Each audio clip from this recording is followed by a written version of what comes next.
का बहुत बहुत स्वागत है मेरे YouTube चैनल योग श्रृंखला विद पायल वर्मा के अंदर। तो आज हम बात करते हैं कुंडलिनी जागरण की।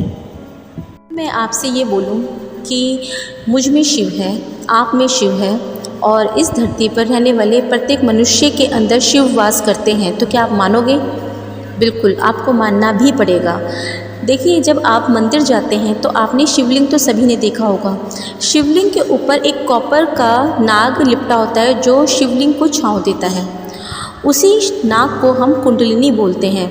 और इसको कैसे जागृत किया जाता है या उसके जागृत होने से मनुष्य के मन पे, उसके शरीर पे, उसके दिमाग पर क्या प्रभाव पड़ता है, इसी विषय के अंदर हम चर्चा करते हैं। तो अब जानते हैं कि कुंडलिनी होती क्या है। दोस्तों, कुंडलिनी एक वो ऊर्जा होती है, एक एनर्जी होती है जो हर मनुष्य अपने साथ लेकर पैदा होता है।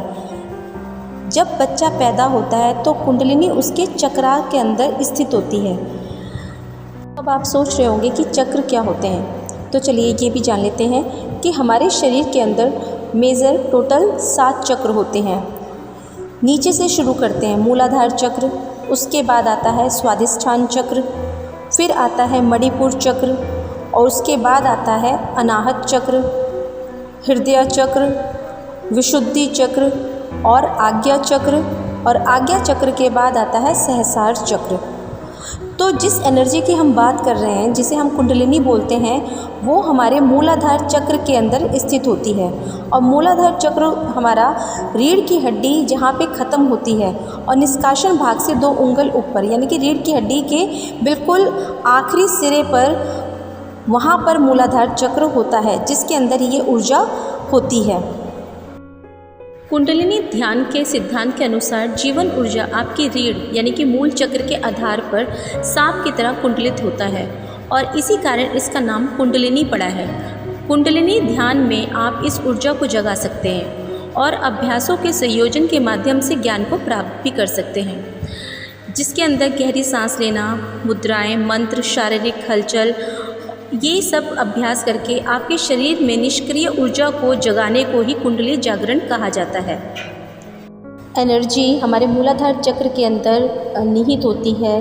उसको एक सांप की भांति कहते हैं कि वो कुंडल मार के उस स्थान पे बैठी होती है। जब हम कुंडलिनी जागरण करते हैं तो ये जो ऊर्जा होती है, ये मूलाधार चक्र से उठती हुई, जागृत होती हुई 7 चक्रों को पार करती हुई सहस्रार चक्र तक पहुँचती है।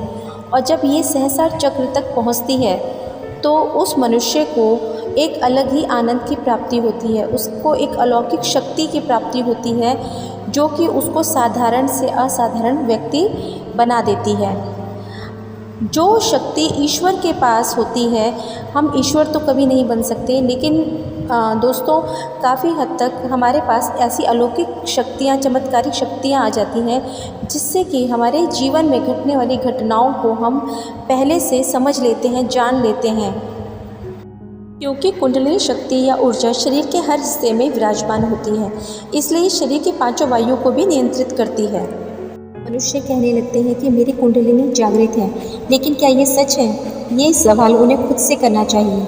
सच मानो तो कुंडलिनी जिसकी भी जागृत हो जाती है उसका संसार में रहना तक मुश्किल हो जाता है, क्योंकि ये कोई आसान घटना नहीं है।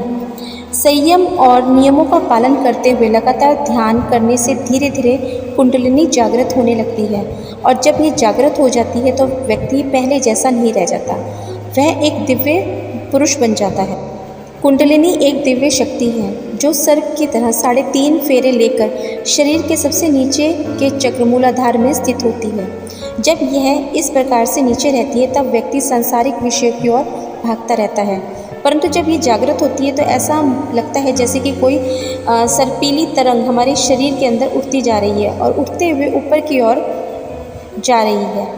जब ये तरंग उठती हुई ऊपर सहस्रार चक्र तक जाती है तो एक दिव्य अनुभव का एहसास होता है। हमारे शरीर के अंदर 7 चक्र होते हैं। कुंडलिनी का एक छोर मूलाधार चक्र पर और दूसरा छोर रीढ़ की हड्डी के चारों तरफ लिपटा हुआ होता है। जब ऊपर की ओर गति करता हुआ यह सहस्रार चक्र तक पहुंचता है तब व्यक्ति संयम और ध्यान छोड़ देता है तो यह छोर गति करता हुआ किसी भी चक्र पर रुक भी सकता है। इसके साथ साथ ये भी समझ लीजिए कि कुंडलिनी जागरण करना कोई आसान बात नहीं है। इसको हम योग, प्राणायाम और ध्यान के माध्यम से ही कर सकते हैं। और इससे भी ज़्यादा ज़रूरी है कि किसी योग शिक्षक या निर्देश, किसी गुरु के संरक्षण में अगर हम ये करते हैं तो ही हम सफल हो पाते हैं। और इसके लिए सबसे महत्वपूर्ण होता है हमारा वातावरण, हमारा एनवायरनमेंट। अगर आपका मन भटकता है या किसी भी चीज़ की लालसा में आप लिप्त हैं, या आप खाने को देखकर, या आप किसी भी माया, पैसा, शोहरत, उन चक्रों में आप फंसे हुए हैं, तो आप कभी भी अपनी कुंडलिनी जागृत नहीं कर सकते हैं। आप अगर किसी के प्रति आकर्षित हो जाते हैं तो आप अपनी कुंडलिनी जागरण नहीं कर सकते। अगर आप उसको करने का भी प्रयास करेंगे तो आपको फ़ायदा नहीं होगा, ये समझ लीजिए। फ़ायदा नहीं होगा, हाँ नुकसान ज़रूर हो सकता है। आपका मन भटक सकता है, आपका दिमाग बुरी तरह से डिस्टर्ब हो सकता है, आप अलग अलग तरह के विचारों से घिर जाते हैं, एक डिप्रेशन जैसी स्थिति भी आ सकती है। तो इसलिए कभी भी आप कुंडलिनी जागरण करते हैं तो किसी योग शिक्षक या किसी भी गुरु के देख रेख में ही इसे आप करने की कोशिश कीजिए। कुंडलिनी सही तरीके से जागृत ना हो तो इसके नुकसान भी हैं, जैसे कि मानसिक संतुलन का बिगड़ जाना, भ्रम पैदा होना, असाधारण चीज़ें दिखाई देना, अनजानी आवाज़ें सुनाई देना और चक्कर आना और सिर दर्द जैसी परेशानियों का सामना भी करना पड़ सकता है। दोस्तों, अब ये कैसे पता चलेगा कि कुंडलिनी जागरण हो रही है? जब किसी व्यक्ति की कुंडलिनी जागृत होती है तो उस व्यक्ति को देवी देवताओं के दर्शन होने लगते हैं। उसको ओम की गर्जना सुनाई देने लगती है। आंखों के सामने पहले काला, फिर पीला तथा बाद में नीला रंग दिखाई देने लगता है। उसका अपना शरीर हवा के गुब्बारे की तरह हल्का लगने लगता है और वह ऐसा महसूस करता है जैसे कि मानो वो धरती के ऊपर नीचे उठ रहा है। उसका गर्दन का भाग ऊंचा उठने लगता है और उसे सिर में चोटी रखने के स्थान पर अर्थात सहस्रार चक्र पर चींटियां जैसा चलने का अनुभव होता है। ऐसा लगता है जैसे मानो कुछ ऊपर की ओर जाने की कोशिश कर रहा है। रीढ़ के अंदर कंपन होने लगती है। इस तरह के जो अनुभव होते हैं वो प्रारंभिक अनुभव हैं। अगर आप साधना के जरिए अपनी कुंडलिनी शक्ति को जागृत करना चाहते हैं तो उसके लिए आपको योग के मार्ग का अनुसरण करते हुए कर्म योग, भक्ति योग, हठ योग और गुरु कृपा योग को साधना पड़ता है। साथ ही आपको प्राणायाम और योगिक क्रियाओं और ब्रह्मचर्य का पालन भी करना होता है। इन सभी नियमों के पालन के अलावा आप में अनुशासन, धैर्य और सहनशीलता का होना भी बहुत ज़रूरी है। तो जितनी भी जानकारी मैंने आप सबके साथ साझा की है वो मैंने योग अध्ययन के द्वारा प्राप्त की है। और अगर इसके अलावा भी कोई जानकारी आपके पास है तो कृपया मुझे ज़रूर बताएं। और अगर किसी भी प्रकार की त्रुटि रह गई हो तो उसके लिए मैं क्षमा चाहती हूँ। अगर आपको ये जानकारी पसंद आई तो आप उसे शेयर कीजिए और लाइक करना ना भूलें। धन्यवाद। करें योग, रहें निरोग।